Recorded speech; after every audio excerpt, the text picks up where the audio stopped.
Ads లేకుండా latest episodes చూడండి. అయ్యయ్యో, గుర్తు లేకుండా ఎలా ఉంటుంది బాబు? జైల్లో ఉండాల్సిన మా అమ్మాయి ఇంట్లో ఉందంటే దానికి కారణం మీరే కదా బాబు.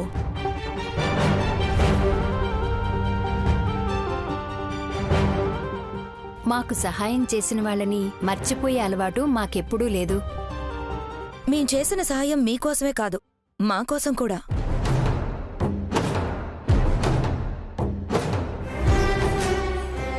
మీకోసమా? అంటే ఎవరి సమస్యలు వాళ్ళకుంటాయి, ఎవరి బాధలు వాళ్ళకుంటాయి కదా.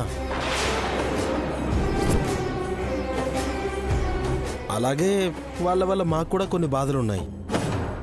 మాలాగే మీరు వాళ్ళ వల్ల బాధపడుతున్నారు కాబట్టి మిమ్మల్ని మా మనుషులు అనుకుంటున్నాం. ఫోన్ చేసి చెప్పాను కదా, శివరాం బాబాయ్కి ఫోన్ చేసి పిలవమని.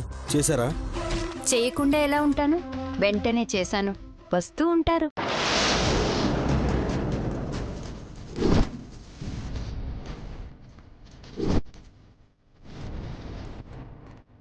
గుడ్.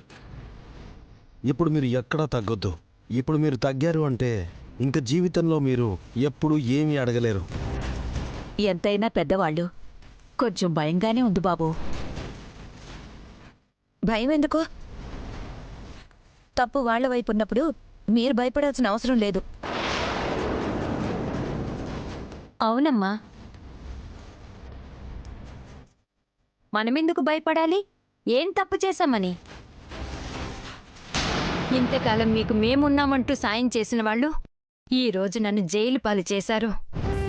రేపు అడ్డొస్తున్నామని మనల్ని ఏదైనా చేయరని నమ్మకమేముంది? ఇక ఈ విషయంలో తగ్గే సమస్యే లేదు. అలాగేనమ్మా.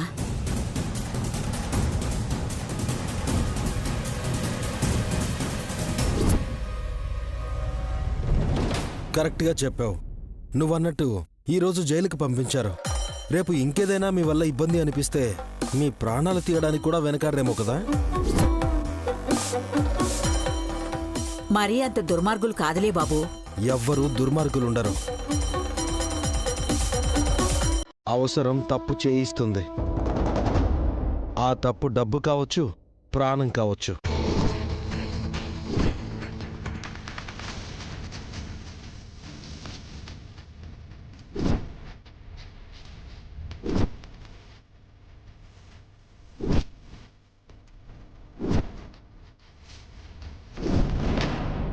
ఆ అవకాశం వాళ్ళకివ్వను.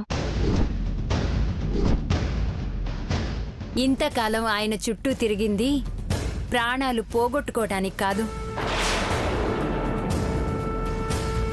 నిజంగా ఆ పరిస్థితే వస్తే నేను ఎంతకైనా తెగిస్తాను.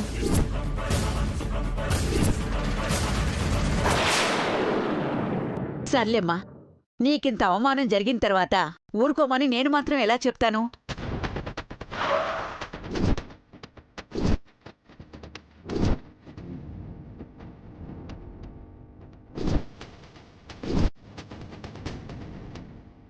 శివరాం వస్తున్నాడు.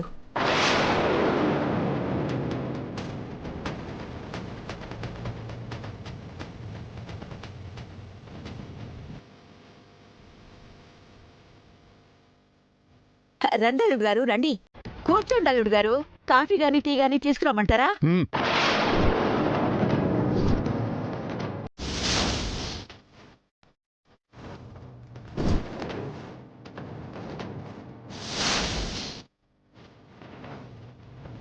ఏంటి దాక్షాయిని, ఇంక నాకేం పనులుండవు అనుకుంటున్నావా? నీ ఇష్టానికి నువ్వు ఫోన్ చేసి రా అనగానే వచ్చేయాలా? రావాలి.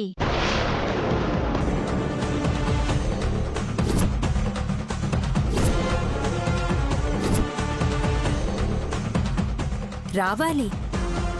ఇంతకు ముందులా కాదు. అప్పుడు మీరు చెప్పింది నేను విన్నాను. ఇప్పుడు నేను చెప్పింది మీరు వినాలి. ఏంటి వినేది? మీ వల్ల ఏం నష్టం జరిగిందో తెలిసి కూడా మీరలా అరుస్తున్నారు అంటే నేనేం చేస్తాన్లే అన్న ధైర్యం కదూ.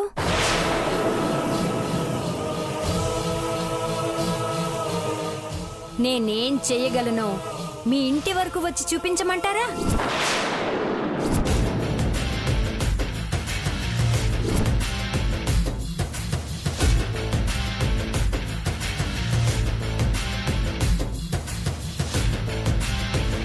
అది కాదు దాక్షాయిని, ఇంటికి ఫోన్ చేసి నాతో అలా మాట్లాడుతుంటే ఎవరైనా వింటే నా పరిస్థితి ఏంటి? అసలు అదెందుకు నువ్వు అర్థం చేసుకోవు? ఎవరైనా వింటే ఏమవుతుందో అని మీరు భయపడుతున్నారే?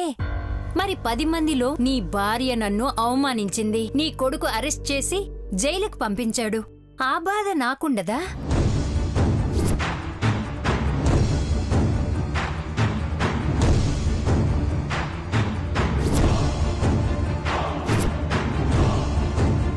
ఇంత జరిగిన తర్వాత నేను ఫోన్ చేస్తే మీరు రావడం కాదు, మీ అంతట మీరే వచ్చి నన్ను ఓదార్చి ఉండాలి. కానీ మీరు రాలేదు. ఫోన్ చేస్తే ఎందుకు రావాలి అంటున్నారు. సరే, ఇవన్నీ వద్దు. ఇక నుంచి మీరు నేననుకున్నట్టే ఉండాలి, నేను చెప్పిందే చెయ్యాలి.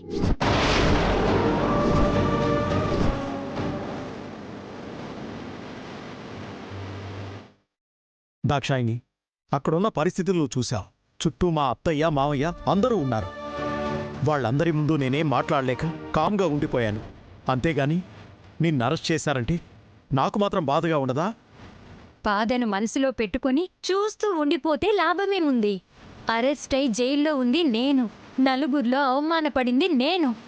అదే నన్ను అరెస్ట్ చేసినట్టు ఆ దమయంతిని అరెస్ట్ చేస్తే మీరు చూస్తూ ఊరుకుంటారా?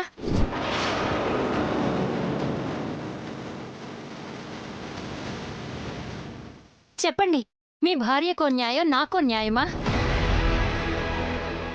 ఇందుకే ఇంతకాలం చేసిన తప్పు ఇక చేయదలుచుకోలేదు.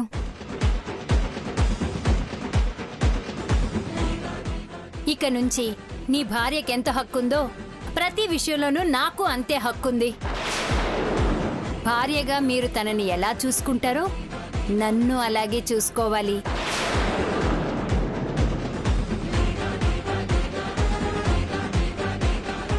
తనకి గాజులు తెచ్చినా నాకు గాజులు తీసుకురావాలి, తనకు చీరలు తీసుకొచ్చినా నాకు తీసుకురావాలి, తనకి ఎలాంటి నగ తీసుకొచ్చినా నాకు తీసుకురావాలి. చివరికి నీ పెళ్ళానికి మూర మల్లెపూలు తెచ్చినా నాకు తీసుకురావాలి. అక్కడ ఏం తెచ్చినా అవి ఇక్కడికి కూడా రావాలి. రాలేదంటే మాత్రం నేనేం చేస్తానన్నది నీకు బాగా తెలుసు. సరే, ఆ విషయాల గురించి ఇప్పుడు అంత సీరియస్గా ఎందుకు? మనం మళ్ళీ మాట్లాడుకుందాం. మళ్ళీ మాట్లాడడానికి ఏమీ లేదు. ఈరోజు మాట్లాడిందే ఫైనల్. ఇక నుంచి ఇలాగే ఉండాలి, ఇలాగే జరగాలి. మీ ఆస్తిలో కూడా సగం నాది.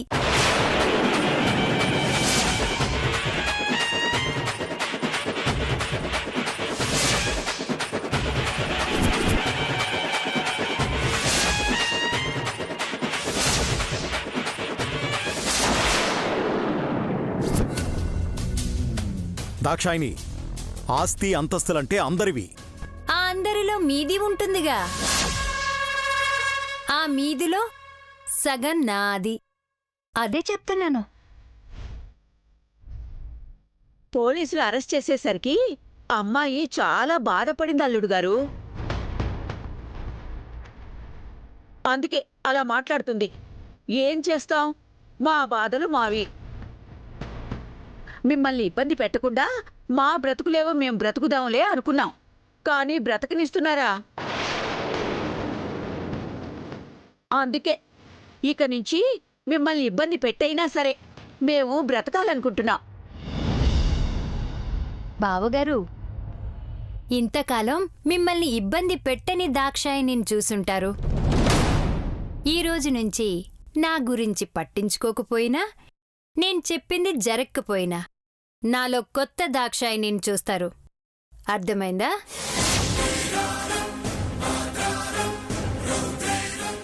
గుర్తుంచుకోండి, ఈ క్షణం నుంచి ఆ ఇంట్లో మీ భార్య కోసం మీరేం తెచ్చినా అది ఇక్కడికి తెచ్చివ్వాలి.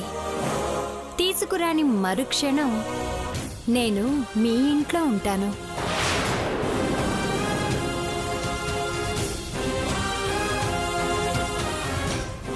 నేనంటూ ఆ ఇంట్లో అడుగు పెడితే ఏం జరుగుతుందో మీ పరిస్థితి ఎలా ఉంటుందో నేను మళ్ళీ ప్రత్యేకించి చెప్పాల్సిన అవసరమేమీ లేదుగా.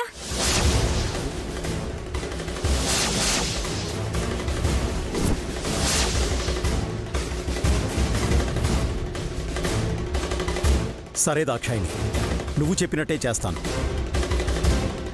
దమయంతితో సమానంగా నిన్ను చూసుకుంటాను. దయచేసి నువ్వు బయటికి రావద్దు. నా భార్యకు గాని నా కొడుక్కి గాని నా వాళ్ళకి ఎక్కడా నువ్వు ఎదురుపడద్దు. మీరు మాట మీద ఉండండి, నేను మాట మీద ఉంటాను. అలాగే, నువ్వు చెప్పినట్టే నేను చేస్తాను.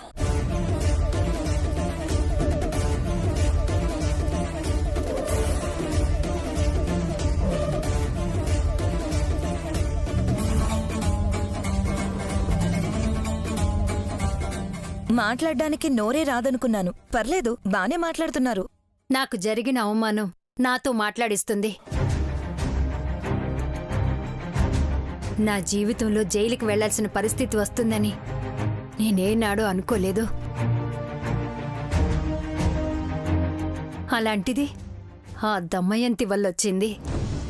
అందుకే నాకు న్యాయం జరిగే వరకు ఏమైనా చేస్తాను, ఎంతకైనా తెగిస్తాను. మీరు అదే మాట మీద ఉండండి, ఎక్కడా తగ్గొద్దు. ఇక మా నుంచి మీకు ఎలాంటి హెల్ప్ కావాలన్నా మేం చేస్తూ ఉంటాం. అలాగే అక్కడ మీకు నచ్చనిది ఏం జరిగినా మేం ఇన్ఫార్మ్ చేస్తాం. ఆ సాయం చేయండి చాలు. సరే, ఇక మీరు దేని గురించి ఆలోచించకూడదు. మీ పని మీరు చేసుకుంటూ ఉండండి. మీకేం చేయాలి, ఎలా సాయం చేయాలి అనేది మేం చూసుకుంటాం.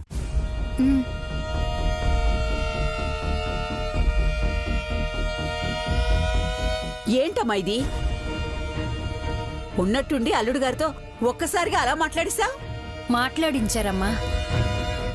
నా కోపాన్ని ఇంకా పూర్తిగా బయట పెట్టలేకపోయాను. బయట పెట్టే రోజు రాకూడదు అంటే శివరాం నేను చెప్పిందే చెయ్యాలి, నేను చెప్పినట్టే ఉండాలి. లేదంటే మాత్రం నాకు జరిగిన అవమానానికి శివరాంకే కాదు, ఆ కుటుంబంలో ఎవ్వరికీ మనశ్శాంతి లేకుండా చేస్తాను.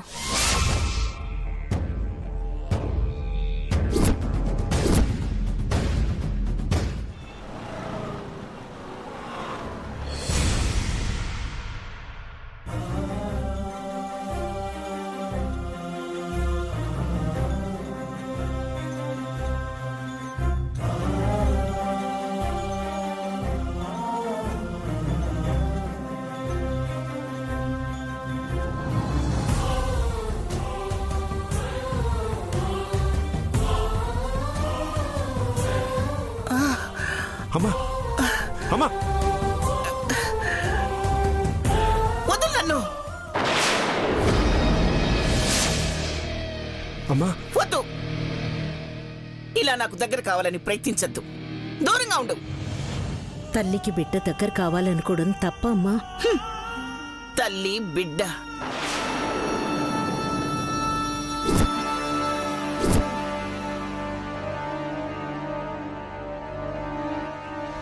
ఇలాంటి బిడ్డ ఏ తల్లికి ఉండకూడదు. అందరి తల్లులాగే వీడు పుట్టినప్పుడు నా బిడ్డ ఎంతటి ప్రయోజకుడు అవుతాడోనని ఆశపడ్డాను.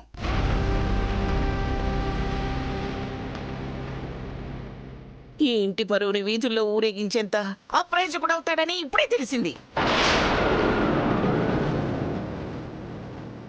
నేను కల్లో కూడా అనుకోలేదు వీడు ఇలా అవుతాడని. నాన్న గురించి మీరే అలా అంటే ఎలా నానమ్మా? నా బాధ మీకు అర్థం కాదమ్మా. అప్పుడెప్పుడో చేసిన గాయం మానక ముందే కొత్త గాయం చేయడానికి సిద్ధపడ్డాడు వీడు.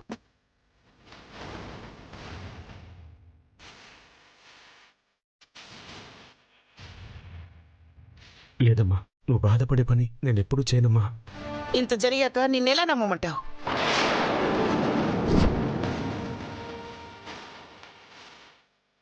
రేయ్, ఆ వనభోజనాల దగ్గర అంత గొడవ జరిగింది. ఆమె ఎవరో ముక్కు మొహం తెలియని ఆవిడ నీ రహస్యాలేవో బయటపెడతానంటుంది. ఆమె ఎవరో చెబితే మీ అమ్మ అనుమానం తీరిపోతుంది కదరా.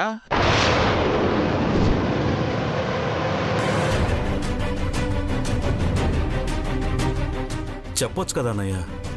నువ్వు ఇలా మౌనంగా ఉండటం వల్లే కదా అందరం బాధపడాల్సి వస్తుంది. చెప్పడు.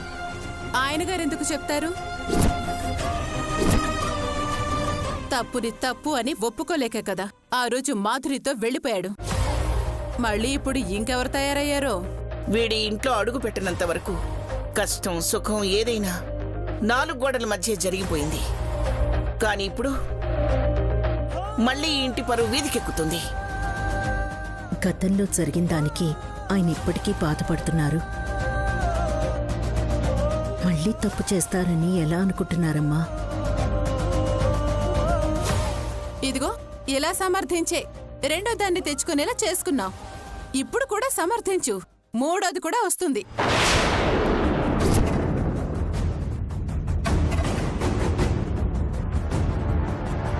అత్తయ్య, ఏంటే ఏంటే కోపం వస్తుందా? మరే తప్పు చేయనప్పుడు వాళ్ళెవరో ఏంటో చెప్పమను.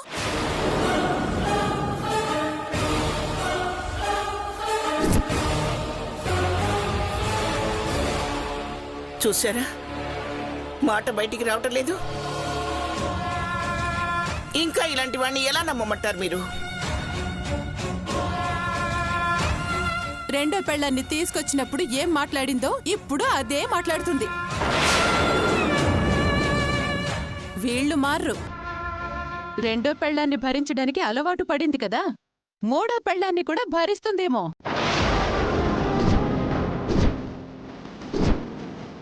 చాలే నోర్మై. వాడితోనే భరించలేక చేస్తుంటే మధ్యలో నీ గోలేమిటి?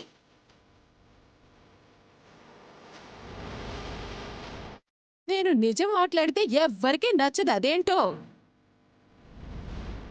ఇదే నా భర్త గాని ఇలాంటి పని చేసుంటే చావనైనా చచ్చేదాన్ని, లేదా చంపనైనా చంపేదాన్ని.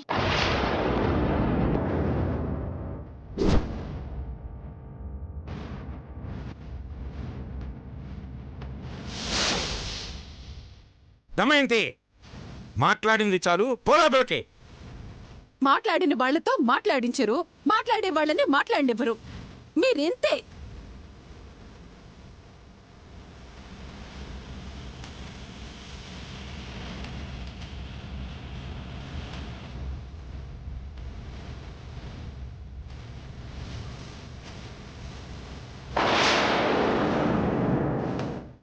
నేను ఏం మాట్లాడకుండా మౌనంగా ఉన్నదే ఈ నిజం తెలిస్తే నువ్వేమైపోతావు? నా అల్లుడు ఏ తప్పు చేయడానుకునే అమ్మాయి ఏమైపోతుందో అనేనమ్మా. నిజాన్ని చెప్పి నీ ప్రాణాల మీదకి తీసుకురావడం కన్నా మౌనంగా ఈ అవమానాన్ని నేనే భరించడం మంచిది అనుకున్నాను.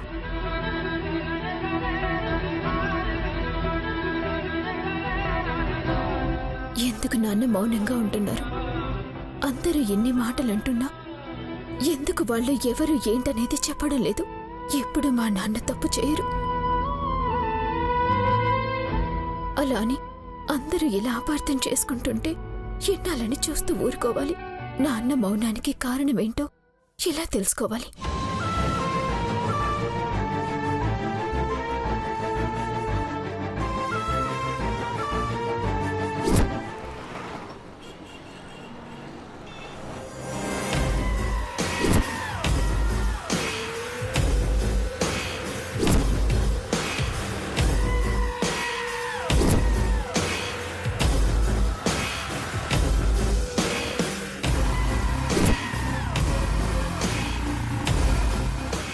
మొత్తానికే ఫోటోలు సంపాదించాం. వీటి వల్ల ఉపయోగం ఉంటుందంటావా? ఈ ఇంట్లో వాళ్ళని ఆడించాలి అంటే మన దగ్గర సరైన ఆయుధం లేదు. అందుకే ప్రతిసారి ఓడిపోతున్నాం. ఆ బాధని ఫోటోలు తీరుస్తాయా? తీరుస్తాయి శామ్. ఇవి ఇంటిని అల్లకల్లోలం చేయగలిగే బ్రహ్మాస్త్రాలు. వీటిని జాగ్రత్తగా అవకాశం చూసుకుని వాడాలి. వీటితో మనల్ని బాధపెట్టిన ఈ కుటుంబానికి నిద్ర లేకుండా చేయాలి.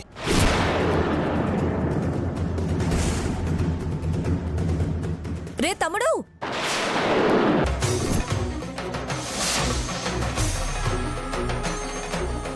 అమ్మో, మా అక్క చూసిందంటే ఇంట్లో వాళ్ళకి కాదు మనకి సమస్యలు తెస్తుంది.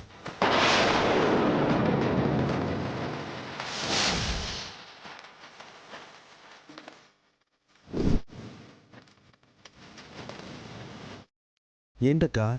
ఏంట్రా ఈ మధ్య నాకేమీ చెప్పకుండా మీ పాటికి మీరే ప్లాన్లు చేసుకుంటున్నారా? ఇప్పుడేం ప్లాన్ చేశాం? నిన్న ఇంట్లో గొడవ జరిగి అందరూ బాధపడుతుంటే మీ మొహాల్లో మాత్రమే ఆనందం కనిపించింది. అంటే మీరేదో ప్లాన్ చేస్తున్నారనే కదా. వాళ్ళు బాధపడితే మనం ఆనందపడతాం. దాంట్లో కొత్తగా మేం ప్లాన్ చేసిందేముంది?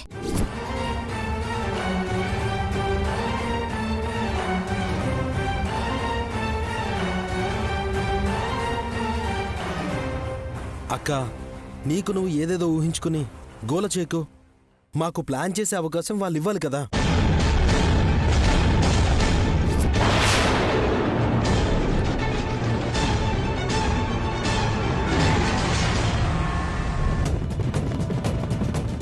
మరి కొత్తగా దాక్షాయిని ఎవర్రా? ఒకవేళ మీరే ఏర్పాటు చేశారా? ఆ మాట గట్టిగా అనకు. మన వాళ్ళు విన్నారంటే మమ్మల్ని ఇంట్లో ఉండకుండా బయటకు గెంటేస్తారు. అంటే నిజంగానే ఆ అమ్మ కూతురు ఎవరో మీకు తెలీదా?